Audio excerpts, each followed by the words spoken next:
again, and welcome to Foreplay Radio Sex Therapy. I'm your host, certified sex therapist Laurie Watson, author of Wanting Sex Again, and blogger at Psychology Today and WebMD. And I have with me Dr. Adam Mathews, my co-host, who's a couples therapist, psychotherapist, and president of NCAMFT. Foreplay is dedicated to helping couples keep it hot. Each episode, we cover an aspect of sex that impacts your sex life and something that you can relate to. So if you find our discussions helpful, please give us a review on iTunes or Stitcher. We would love it if you would tell a friend about us. You can find us also on the web at foreplayrst.com. And if you have a comment or a topic that you'd like us to talk about, we'd love to hear from you. Please send them to us at info@foreplayrst.com. Thanks for listening. Now on to today's topic. So this episode is the beginning of our holiday season. Yeah. Merry Christmas. Merry Christmas. It's in Happy full... Kwanzaa. Happy Hanukkah. This is the best season of all, I think. Yeah, it's in full swing everywhere. It's in full swing at our house. We have a Christmas party every single weekend from now until the holidays. Oh my gosh, that's great. Yeah. That's great. It's not great for my waistline, Lord. The calories, there's all kinds of good Christmas foods. I know. And so all the parties are going to be just food fest. Yeah, sure. So you were telling me you have a present in the mail that's already come to your house. I have a present that is sitting there, and I know exactly what it is. Oh, that's hard. From my mother. She had to ask me a question about it to get the right thing. So it's a technology thing, which I'm a sucker for. So I don't know. Of course. I don't know how long I'm going to be able to wait before. You're a man, right? That's before stereotypical. All men love gadgets. Gadgets, I do. I love my gadgets, and they are. There's a new one that is sitting there, so I'm sweating bullets till she gets here. Oh, I mean, I don't have to peek. I know what it is. It's about playing with it. I want to play with it. And it is. It's my toys. It's an Apple Watch. Oh, my gosh. That's excited. Great. I'm super excited. Are y'all, That's your really great. family in the Christmas spirit? Y'all getting into it? We are. We have the Christmas tree up. This is the weekend to decorate it. And fun. We have a few parties ahead, too. It's actually my birthday around Christmas time. Yeah. And I have 4 friends who have birthdays this time of year, and we all get together and celebrate and have a big party as well. So that's another thing to do. Yeah, that's fun. That's I've always felt really special. Like the whole world is celebrating with me. So that's fantastic. Well, that's my wife's too. My wife's birthday is on Christmas Day, actually. And then my son's birthday is on the 12th, and my daughter's birthday is on the 30th. Oh my gosh! So we have, and my anniversary is on the 1st. Oh. So. If you're looking for Happy anniversary. Oh, thank you. But if you're looking for anything more than a hello from me, I'll be completely broke. So no gifts for anyone else.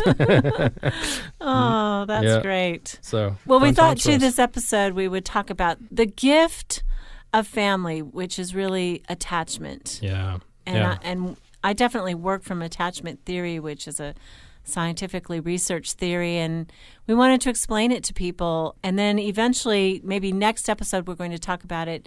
We haven't forgotten about sex, because sex is kind of the icing on the cake that seals attachment. But we wanted to explain to you what attachment is, how you get it from your families, and how you can give it to each other as a couple, and why it's so healing and why it's so important. Yeah, and it really is. It has a lot to do with sex, because there's all kinds of research out there about the effect of insecure attachments on our sexual relationships. Right. And so it becomes really important that we have secure attachments. But the thing that I think a lot of people don't know about the attachment is that it can change. Like it's not fixed. It doesn't, because if you had poor attachment in childhood, it doesn't mean that it can't be different. If you got a bad gift of attachment in childhood, doesn't mean that it can't change, which is one of the beauties grow of and heal. Yeah, is one of the beauties of relationships, of adult relationships, is that we can. And coupleship is really the marriage or the committed coupleship is a primary place to heal.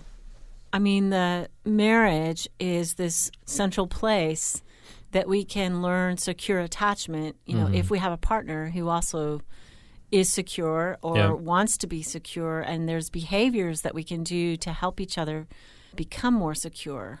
Yeah, and so maybe we should start by explaining, for those that don't know, when we say attachment styles, what's your definition, Laurie? How would you explain it in a way that's understandable for people?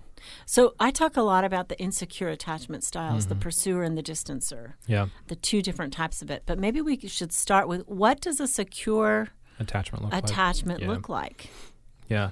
I talk about it in terms of, it is, as children, that it's our safe place, right? And so as we grow, we start to take risk and venture out from from home, and we risk things, we try new things, and when we fail, if we have a secure attachment, that's the place that we come back to. It's almost like a bungee cord attached to a kid, right? Where they run out and try new things, and then it snaps back and it pulls them back. And so in relationships and developing relationships, secure attachment means that I have a relationship at home that I can trust, that is safe, that is secure, that I know is gonna be there for me when I fail, right? And so I have a lot more confidence to go and incrementally try new things, especially in relationships, to say hello to people, even to begin to talk to strangers, to initiate, trust people, to get close to people. If we're secure at home, then we can become independent safely. And I was going to say we can go out and try new things, new ideas, new endeavors. And if we do fail, it's not devastating to our self-esteem. Because the deep sense of I'm a good person because I'm loved is inside of us. That's right. Yeah. That's right. And that speaks to so many levels. And I think people underestimate it, right? If they didn't have a secure attachment when they're young, they don't understand the effects that has on their current adult relationships. And the effects are just numerous, right? They're enormous. Yeah. In terms of our ability to succeed professionally, or in our work endeavors, as well as to succeed in our relationships and our marriages, and with our children, with our own children. Yeah, because we pass that on, right? If we don't do the work to heal from insecure attachments as a child, we're going to pass them on to our children. Absolutely. It's just a cycle that just keeps going on and on. Right. There's this proverb that says the sins of the fathers are passed on for 4 generations, and an insecure attachment, unfortunately, gets passed on to the children and the grandchildren and the great-grandchildren. But the cool thing about it is if one generation takes a stand, the proverb also says that for 1,000 generations forward, there's a new way. It's like if you will change in your couple, as a couple, if you will change in your relationship, you will basically bless 1,000 generations forward in your family line with the ability to deeply connect, to feel self-confident and secure in their work. I mean, this is an amazing, work that we can do in one generation with our partner. Yeah, and what you're talking about is a legacy, right? It's something that carries on and that affects not just you, but affects generations. And I think that's a beautiful thing, because I think sometimes we think, well, why should I do the work to kind of address these attachment issues? Why should I do that? When what we're talking about is that it is going to have a ripple effect, not just for your relationship, but for your children's relationships to come, and it's going to be a model for other people. That's right. We have to have models, right? And if we don't have a secure attachment modeled for us, then it's going to be difficult for us to break that. And I know that when we talk about secure attachments, a lot of people don't have those just for issues that are way out of their control and out of their parents' control. When you talk about loss or just a lot of different reasons why parents weren't around and weren't able to offer those secure attachments. Exactly. And so you can have those with other people, right? Exactly. If there's another attachment, another adult in your life, ideally you have it with your parents, but if there's another adult that you had a secure attachment with that was a safe place, that was around consistently. Right. Often like a grandparent. Sometimes grandparents are stand-ins for the parents who, are more messed up. They say one good grandmother is worth 7 years of therapy. Oh, yeah. I can tell you that is true. And, we're therapists. We know that therapy is a place that we teach people about secure attachment, right? We listen to them, care about them, don't judge them about their failures, but help them see kind of how they're getting in their own way and help them offer them another path, what they might be doing that would work better. Yeah, and ideally that comes from an early family member. Right? Ideally, all right. Yeah. I think if we had our druthers, there's 2 of us out there. Yeah, that's right. Not me. That's right. That there's other people that do that. Uncles. I think sometimes pastors, rabbis, teachers, coaches. Teachers. God love the teachers out there. Absolutely. Yeah. I mean, I know that. So my parents divorced, and obviously that's a big rift in terms of your security as a child.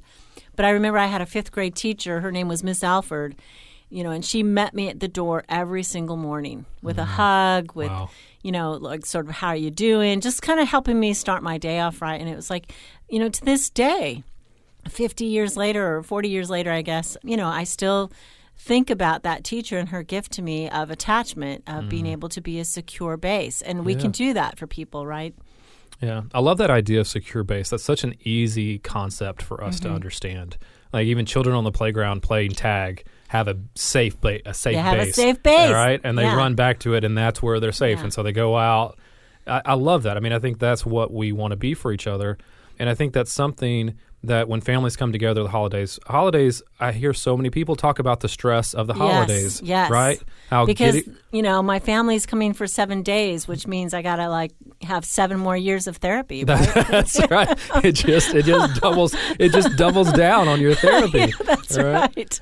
But I think if one thing people can take from this is that's a great way to offer safety. It's a great time to offer safety to your family members.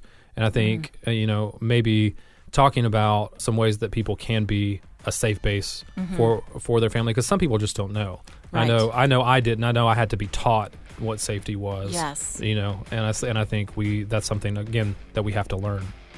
Well, let's come back after the break and really describe a secure attachment. And maybe we'll offer you some action steps for this holiday of what you can give to your partner that creates more security. And, security, why it's important is that from that basis, we can be more adventurous. Yes. We can go out there and not worry so much about failing. This reduces anxiety. Think about that in bed. You want an adventurous partner?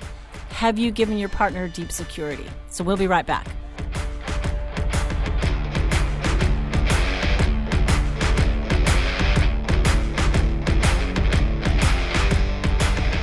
Wanting Sex Again: How to Rediscover Desire and Heal a Sexless Marriage by certified sex therapist Laurie Watson. Each chapter is designed to fix one of the problems that cause low libido, from early marriage through the childbearing years, even all the way through menopause. I've also had men read it and tell me that for them it was the most hopeful thing they read about resolving sexual problems. Look for Wanting Sex Again on Amazon.com. You can also talk to Laurie Watson for therapy in person or via Skype. I offer couples counseling and sex therapy, and I think about both aspects of the relationship, emotional intimacy and sexual technique, and that combination together helps marriages be happy. Improve your sex and improve your relationship with Awakening Center for Couples and Intimacy. Find out more at awakenloveandsex.com and sign up for their next couples retreat weekend, hosted by Laurie Watson. awakenloveandsex.com. Awaken what's possible. It is one of my great joys in life to be able to really help individuals and couples find strength in their relationships and really find hope again. Licensed marriage and family therapist Dr. Adam Mathews from Mathews Counseling. I work with a wide variety of issues, including depression and anxiety, marital issues, issues with adolescence. I believe that therapy should be designed around you, that it should be personalized to who you are and to your unique situation. Therapy is available in office, online, and by phone. I want therapy to be comfortable for everyone. At our office, you'll find that we sit around a fireplace in deep, comfortable chairs, look at the problem differently, and offer practical solutions for you to take home and utilize outside of the therapy room. Schedule today and rediscover hope. You can find me on the web at mathewscounseling.net, Mathews with 1 T. You can contact us through email or phone and find a lot of resources on our website, mathewscounseling.net.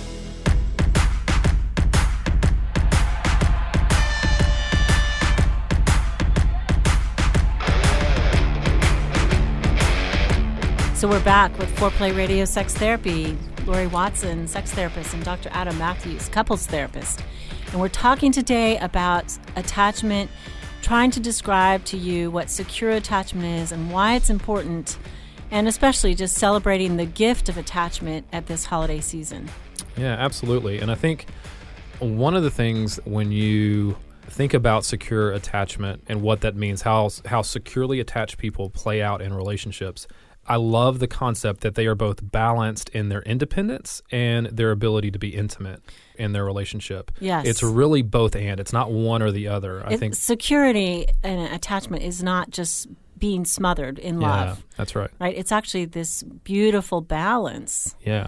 of, yes, feeling love, but also feeling space, and like that your partner celebrates your separateness, your separate work, your own purpose. Yes. I feel like couples come in always trying to strive for that balance, between allowing their partner to go and allowing and wanting their partner with them, right? That balance between interdependence and independence, right? And I think that striking that, but when you've had securely attached relationships early in life, you're much more likely to be able to have them naturally when you're an adult. Right. Give us an example of what that would look like. Maybe. Well, I think securely attached people would say things like, "It's easy to become emotionally connected with others." Right. It's easy for me to trust. But they would also say, but they're not emotionally reactive to what's going on with other people either. So if you're upset with me, it doesn't necessarily send me into a depressive tailspin. Right? Or make me withdraw. Or make me try to cling to you more. Yeah. Right?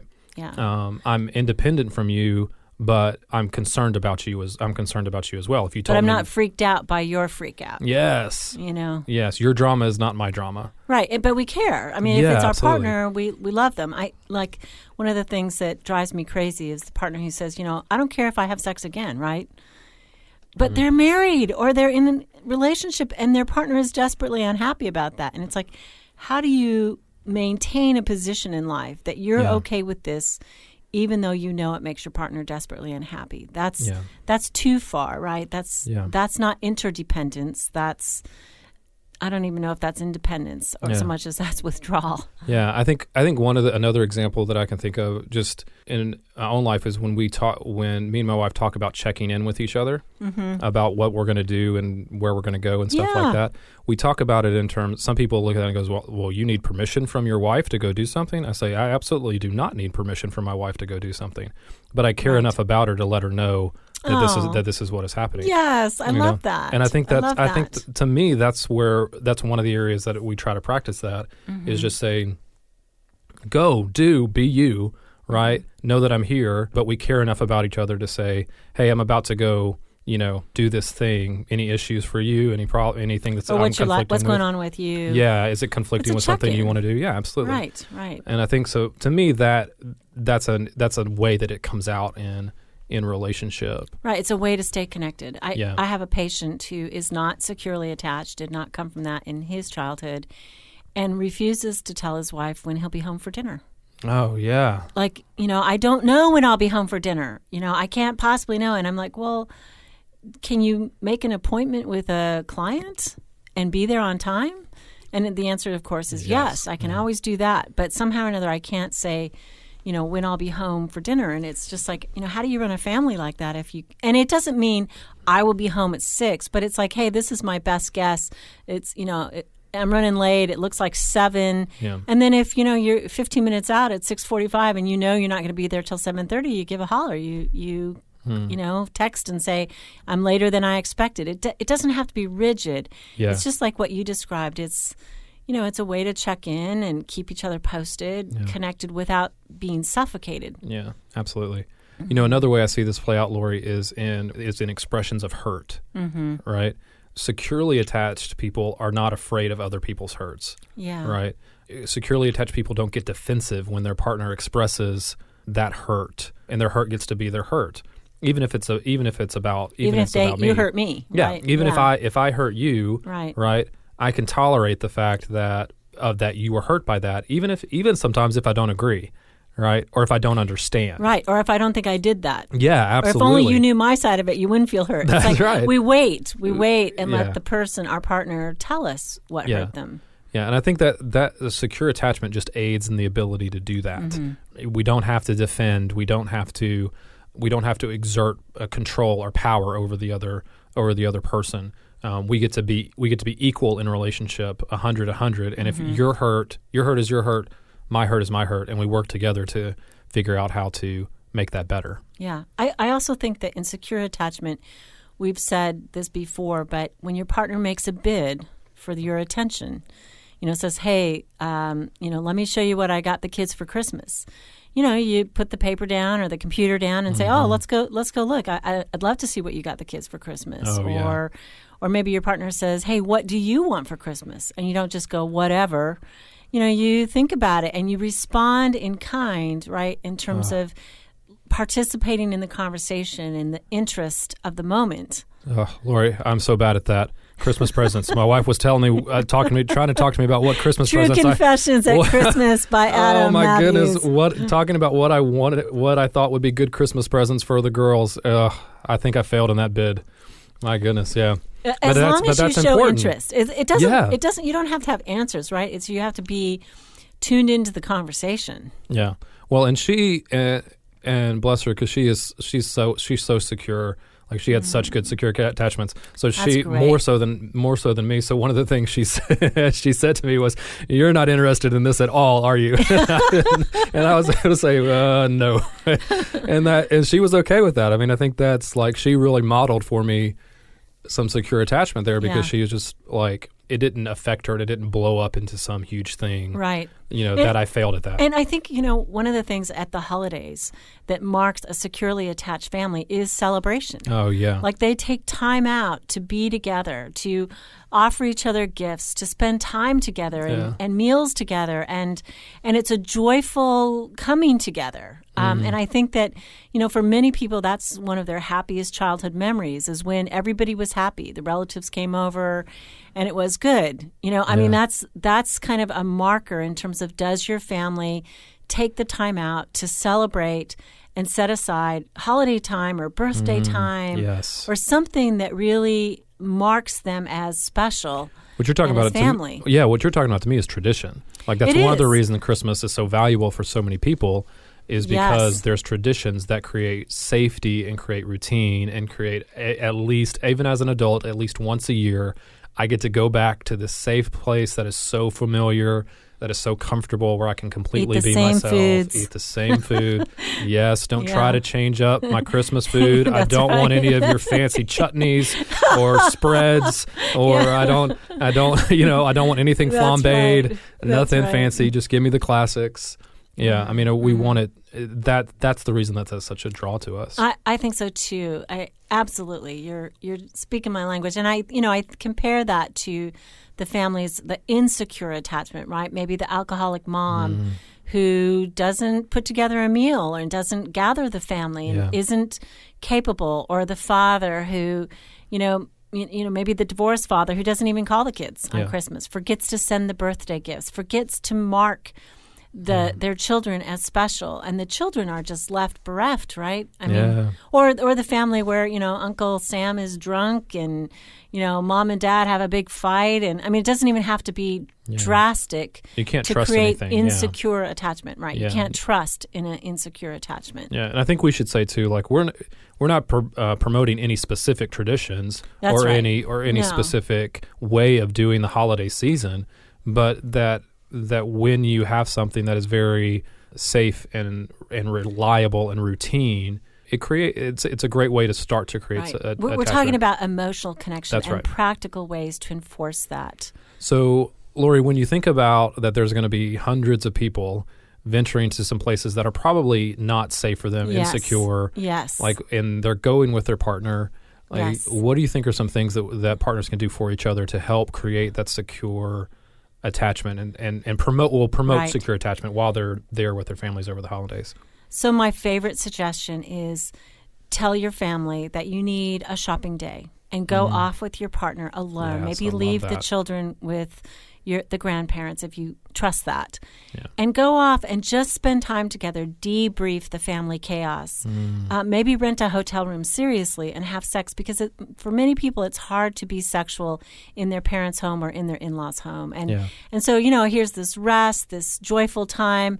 A lot of us, take time off work and we're thinking vacation time, and vacation time means sex time. And then there's no sex. That's right. So I mean, definitely take one day or a half day apart to be together. Well, and talking about sex is a great way to remind each other that you're securely attached. Yes. Right? That you're together in that you have a secure attachment. It's a great, I mean, it's the most profound, I think, physical expression. But I would also say, take a lot of time to be affectionate with your partner. I mean, Yeah. it can be stressful at the holidays, so mini back rubs and, hair ruffling and hugs and looking at each other in the eyes and saying, I love you, especially if they're going home and their parents are not so great to them or their siblings tease them. Oh, that. Take time to affirm your partner. And I would say, too, take that goes along with that is to listen to the ways their family is hurting them during that time or not safe, but don't try to solve the problem,